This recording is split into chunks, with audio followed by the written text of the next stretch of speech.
Tesourie sê, gegee die staat se toenemende skuldvlakke en die nodigheid om steeds dienste te lewer, moet die regering sy besteding prioritiseer en effektiwiteit verhoog. Om by te dra daartoe, word voorgestel dat 'n sentrale kantoor op die been gebring word, wat veral groot aankope in staatsdepartemente moet goedkeur.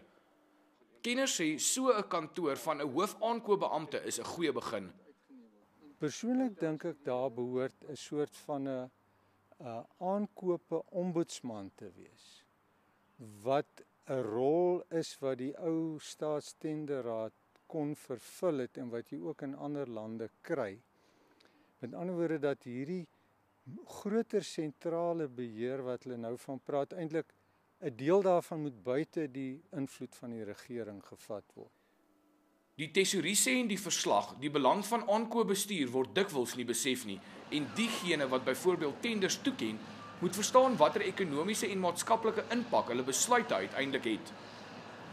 Die verslag het ook bevind, bestuurders beskik nie noodwendig oor die vaardighede om ingeligte besluite te neem nie.